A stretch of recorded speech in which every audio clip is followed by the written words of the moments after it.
God told you to do, and God will take care of you. The key is you got to have God first.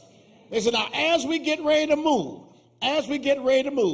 be mindful. There's some things that you all need to be mindful of. He says, and that's in verse number 4, there's a space between you and God. In other words, don't ever in your Christian sojourn, don't ever forget the importance of God.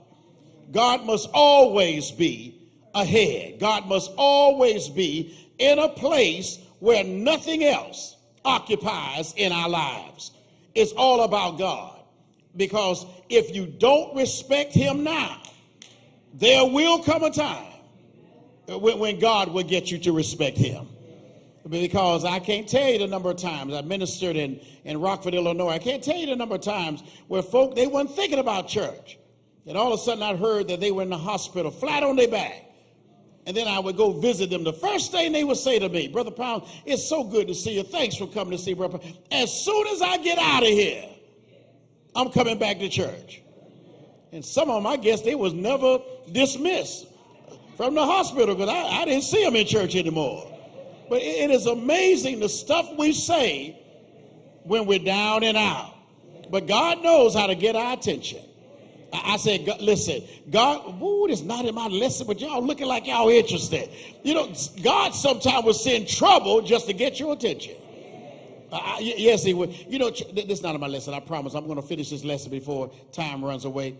God sends trouble. Be mindful of this. God is so good to us. Even in trouble, God will send it our way to help us because we need help. And you look at, we follow the children of Israel. God had to allow them to go through so many things to try to help them. Remember this, whenever trouble comes in your life, it comes for 4 different reasons. And that's why you got to stay connected to God to understand why the trouble has come. Number 1, troubles will come in your life to perfect you. You're doing right, but God will send things in your life so he can bless you even more. Y'all remember a fellow by the name of Job? Job was doing right, but God allowed trouble to come into his life. Because at the end, God wanted to bless him for his faithfulness.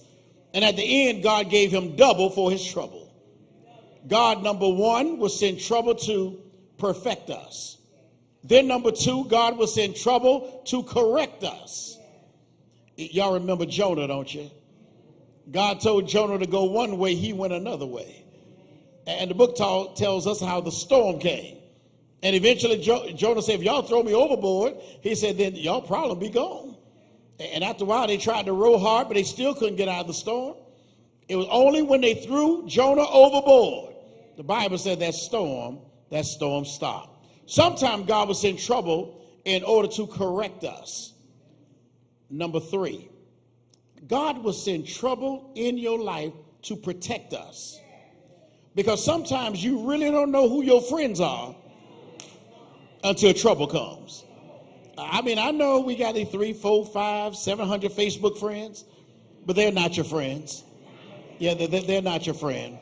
Because one thing about a friend will help you to get what they don't have. Some of y'all think and say, you know what?